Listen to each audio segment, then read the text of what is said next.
تاني منشنات. صباح الخير عليكم واهلا بيكم في فيديو جديد. طبعا قبل ما نبدأ، ماشي، انا دلوقتي برد على حد بيعمل لي منشن، حد بيبعت لي فيديو بيقول لي والله في فيديو مثلا حد بيتكلم عن حاجة في امريكا، ايه رأيك في الكلام ده؟ وبص يا عم وشوف. قبل اي حاجة، انا يعني ما عنديش مشكلة مع اي حد و...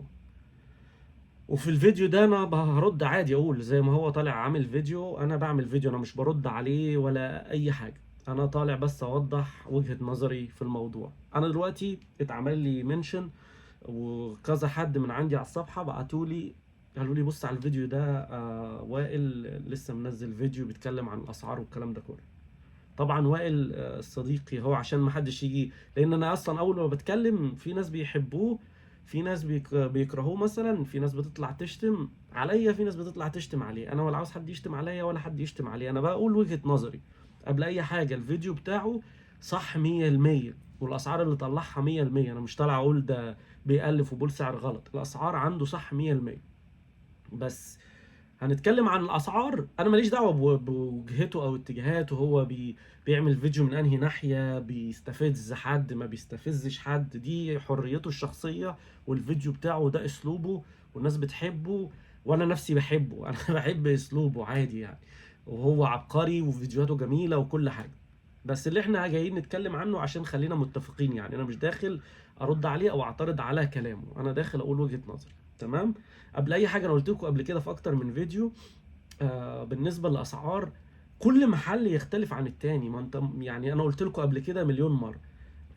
هنتكلم دلوقتي في اختلاف المحلات واختلاف الاسعار في المحلات.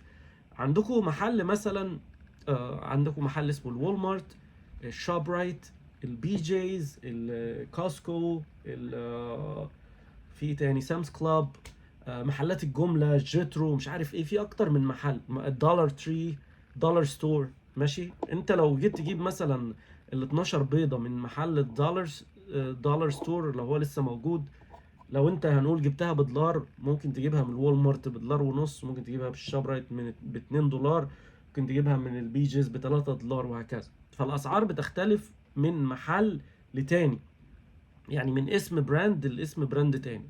محل في ده بيبقى سعره غير المحل ده، بضاعته بتكون سعرها غير المحل ده، حتى ممكن تبقى نفس البضاعة ونفس نوع الشركة، بس السعر هنا غير السعر هنا غير السعر هنا غير السعر هنا.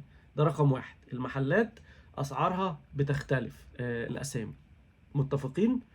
النقطة التانية، رقم اتنين، ممكن واحد يجي يقول لي والله أنا عايش في نيو جيرسي، بس سعر البيض عندي في شاب رايت 2 دولار. اجي انا مثلا في اديسون او في فورد او في وود بريدج، اخش الاقي سعر البيض ب 3 و4 دولار، مع انه نفس المحل. فدي بقى نقطة تانية عاوز اكلمكم فيها، ان كل محل برضو حسب اللوكيشن اللي هو فيه. يعني عندكم مناطق مثلا، في مناطق بيبقى فيها شاب رايت سعره غالي جدا. يعني انا مثلا قبل ما انقل، انا كنت عايش مثلا في بيون، كان الوول مارت بتاع بيون سعره اقل من الوول مارت بتاع وود بريدج. اول ما نقلت كنت مصدوم، تروح تجيب الطماطم من بيون، نفس الطماطم، نفس الكواليتي، نفس الشكل، تلاقي هنا سعر الكيلو بالباوند بدولار مثلا، تلاقي سعر الباوند هنا ب 3 دولار، وهو نفس المحل ونفس كل حاجة. بس على حسب المدينة اللي انت رايحها، في مدن مثلا من اللي هي المدن الريتش العالية، اسعار المحلات فيها غير، اسعار البضاعة فيها غير، حتى نفس البضاعة، انا مش بتكلم عن الاورجانيك والكلام ده كله. في محلات في مناطق بتقبل مثلا الفود ستامب، وفي محلات ما تقبلش مع انه نفس المحل. يعني تروح وول مارت معين يقول لك وي اكسبت الفود ستامب، التاني they don't accept it، ما بيقبلوهوش. فدي حاجة تانية برضو، مش كل المحلات نفس النظام، بالرغم من هي نفس الاسم، يعني في محلات تستعمل فود ستامب، في محلات ما تستعملش. الضريبة على الحاجات في كل مدينة غير، يعني أو في كل ولاية غير الولاية التانية. يعني مثلا فلوريدا دايما الحاجات بتاعتها رخيصة.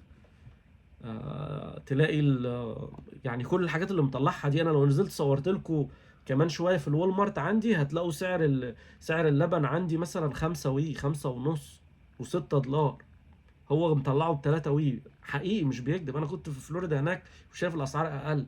لما باجي اروح فيلادلفيا، هي فيلادلفيا جنبنا، هي ساعة مثلا، الاسعار غير. لو رحت نيويورك الاسعار اعلى. فهمتوا حاجة؟ فالاسعار مش زي بعض في كل الاماكن، في اسعار في اماكن كده وفي اسعار في اماكن كده. بس الحاجات غليت، الحاجات غليت يا جماعة، الحاجات غليت. الاسعار دي برضو كانت ممكن تبقى اقل في فلوريدا، كانت ممكن تبقى اقل في فيلادلفيا، كانت اقل برضو في نيو جيرسي وفي نيويورك. الاسعار في كل حاجة زايدة، اسعار البنزين زايدة، برضه اسعار البنزين. ممكن هو ينزل يصور نلاقي البنزين عنده بتلاتة 20، انا عندي 53 عادي. بس هو لو مشي قدام مثلا ميلين تلاتة، انت لما بتبقى ماشي مثلا على هاي واي البنزين غالي فيه جدا. لو وقفت في اي سيرفيس اريا تلاقيه ب4 دولار وب5 دولار، مع انك لو دخلت وسط مدينة بتلاقيه ب23 وفي 3.15. فالاسعار بتتفاوت من مكان لمكان. ده نفس الكلام في الموضوع اللي انا كنت بكلمكم فيه، في موضوع شراء البيوت. لما بتيجي تشتري بيت، تيجي تلاقي يقول لك يا عم انت ازاي بتتكلم ب 600 الف البيت؟ ما هو انت مش هتقارن لي ان انا جنب نيويورك بربع ساعة سعر البيت هناك هيكون نفس السعر في بنسلفانيا وسط الاشجار. ان انت يبقى مثلا الخدمات بعيدة عنك 30 دقيقة، وتدفع تاكسس قد التاكسس اللي بدفعها، اكيد هتدفع تاكسس اقل. فاهمين؟ فهي العملية بتبقى كده على حسب الخدمات اللي حواليك، على حسب الضرائب اللي بتدفع. مش كل المدن شبه بعض، في مدن بتلاقي شوارع مكسرة مش متظبطة، في مدن بتلاقي شوارع بيرفكت 100%، وهكذا. فالأسعار مش متشابهة. بالنسبة برضو للمقارنة، أنا طول عمري بكره موضوع مقارنة بين مصر وأمريكا. اللي بيعمل 3000 دولار يقدر يجيب كذا، واللي بيعمل 3000 جنيه يجيب كذا. مفيش وجه مقارنة يا جماعة. الدخل غير في مصر، أسعار المنتجات غير، كل حاجة مختلفة، مقارنة غير عادلة بالمرة. وبرفض أقارنها طول الوقت. محدش ينفع يسألني يقول لي إيه رأيك، شايف عندنا الله يسهل له يا عم مش عارف إيه. غلط غلط غلط. ده اللي انا حبيت اقوله، مش حابب اطول عليكم. اي حاجه عاوزين تسالوني فيها اعملوا لي منشنات، ان شاء الله نرجع بلايف كتير على طول. فعلوا الجرس عشان انا كل يوم هكون موجود. شكرا لمتابعتكم، واشوفكم في فيديو جديد. مع السلامه.